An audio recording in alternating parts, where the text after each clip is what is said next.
1047 The Drop, SugaBear and Lamali, Community Corner. This is a special edition. We are on location right here at RMPBS, the home of 1047 The Drop. And we're talking about food today. Oh, we are, and I'm so hungry. Yeah. Okay. We are very hungry. Joining us today is NOLA Eats. We have Danielle, we have Nigel. Welcome. Thank you all for being here. We're excited to have y'all here. Thanks for having us. Okay, so talking to you a little bit earlier, Danielle, you're a native and you're from New Orleans. So let's talk about and get that story a little bit. You're a native, yes. You're in New Orleans. Tell the people about that and how this came together. So we met here in Colorado. He was living in New Orleans. I was living here.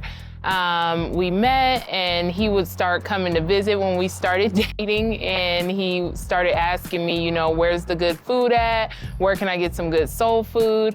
And I'm like, it's difficult to find that here. It's a little difficult. He was in New Orleans, so he was like, let's start a Southern Cajun Cuisine catering company. So we started this in 2003, and he was flying back and forth between New Orleans and Denver, and finally just came here in January, moved here permanently. So nice. Well, welcome. Thank you, thank you, thank you. Now, your story, being a cook, what were you doing out there? Were you working for other companies? Were you doing your own thing? So, my profession, I worked for the power company. Okay. And I had a best friend, and we kind of did the cooking thing, you know, just as a hobby, sort of. And we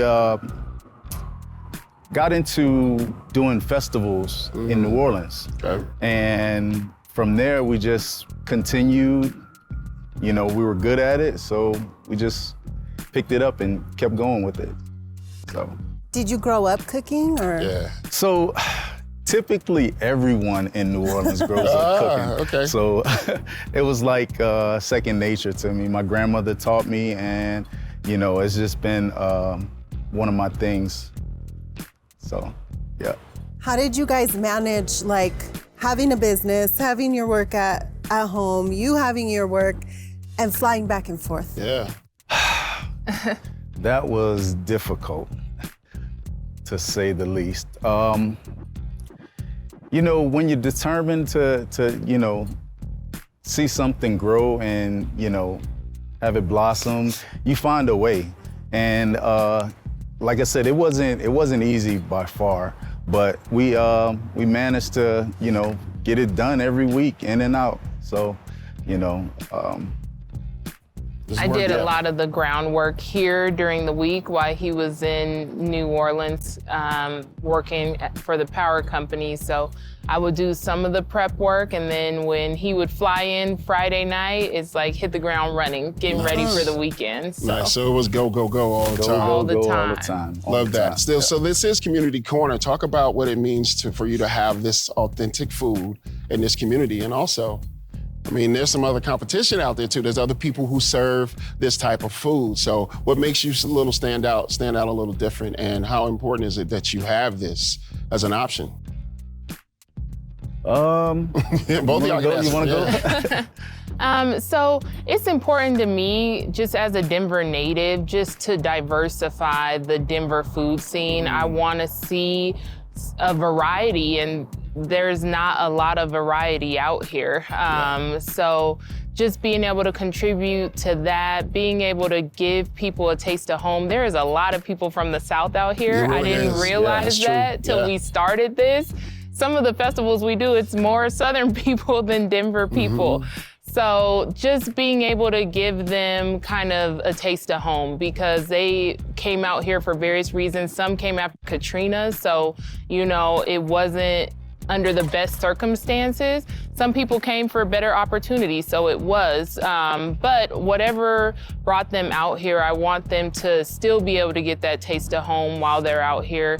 And we have formed a family with our customers, the people who come to us, look for us all the time.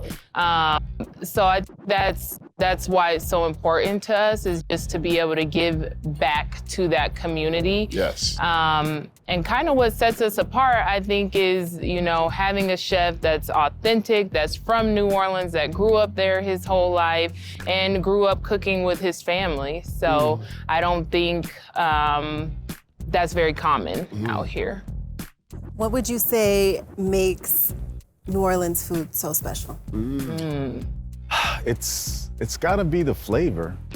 It's just like, you know, going to New Orleans, like we have this thing about, you know, the people there, the culture there, you know, it's just a certain type of flavor that you get that you will get no other place. And I think that sets, you know, us, you know, in a different realm from other catering companies and other, you know, places to eat in restaurants out here, so.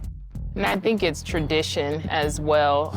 Tradition it's so big in New Orleans, and food is like in the fabric of the city, you know what I mean? So he always tells this story about Laundry Day and cooking red beans, that was every week, like you national, know? Every Monday. Every Monday they would do laundry and cook red beans. So it's tradition, it's culture, it's family, and I think that kind of just makes up the fabric of New Orleans. So food is super important down there. I think that's what makes it so special.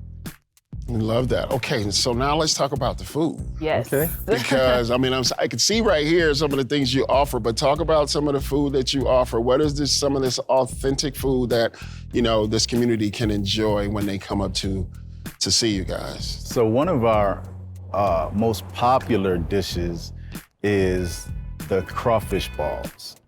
So That's what I have my eye on.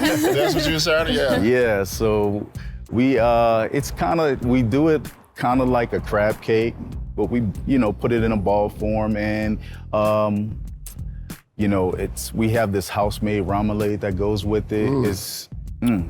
It's to die for. And most people usually come to our stand looking for the crawfish balls. So that's one of our favorites. Also, we do po' boys. It's hard to get a authentic, good po' boy out here. So we do, you know, fish and shrimp po' boys. And also the red beans and shrimp and grits. Yeah, shrimp and grits. Yeah, I'm looking at it all. Yeah. So we have a couple different things that, you know, you only, you know, can find, you know, in New Orleans. Also, we also have the, what is it? The shrimp Creole, I'm sorry. Oh, no. Shrimp Creole. Shrimp Creole. Okay. Yeah. So it's like a tomato-based stew. Okay. We add shrimp, a mirepoix, which is your bell pepper, onion, garlic kind of combination. Yeah. And you know, we stew it for, you know, 2 to 3 hours, and when it comes out, it's just delectable. So. You use the word delectable. You know the food good when you use that. He asked me when he moved here, I want some good red beans. Your red beans. I'm like, Popeyes? Lord. Because nobody really Nobody's serves making red it. beans. So Goodness. that's when I was like, okay, yeah, we might be onto something here, because he's like, Popeyes. I'm like, I got a question before she gets to it. Po' boy, you said a good authentic po' boy. What makes it? Is it the bread, or is it what you put on it, or is it the remoulade? What is it that makes it a good po' boy? Typically, it's the bread. Okay. So Which is French. it's a French bread. Okay, let's talk about it. Typically, the bread is one of the things that typically makes the po' boys, you know, a New Orleans po' boy. And not just that, but just the, again, the way we overstuff them, you know.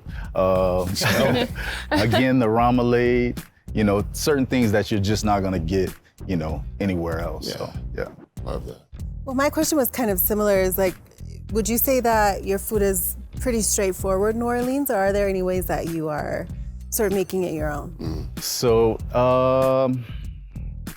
typically, I would say that it's pretty straightforward. Because we're in this setup, we can't really, go into too much detail or try to experiment too much because we want to keep everything pretty much authentic to New Orleans so that anyone that comes to the stand can pretty much, get directly what you would get in New Orleans. So far as any fusion type thing, we don't do that, so yeah. Which is okay. Yeah.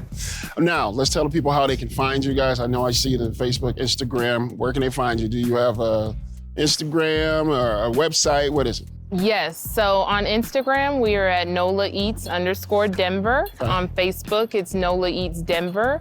We do a farmer's market every Saturday, the Cherry Creek Fresh Market. It's right outside of Macy's every Saturday from 9 to 2. Nice. We'll be doing the CU Buffs home games at their tailgate. Oh, that's cool. So we're kind of everywhere, but we always post on our social media where we're gonna be for the day. You can always send us a message, NolaEatsDenver@gmail.com for any catering requests, or hit us up on our social media platforms. Love that. If you're from the South and you know what good, authentic Southern food is, NOLA Eats. That's who you need to tap in with. This is Community Corner. This was good. I can't wait to eat. I'm so excited. Thank y'all for being here. We appreciate it. Thank you for having us. Spreading that authentic food and that love to our community. We need it out here. Yes. Absolutely. Thanks for having us. Yes, indeed. Another Community Corner. SugaBear, Lamali, 104.7 The Drive.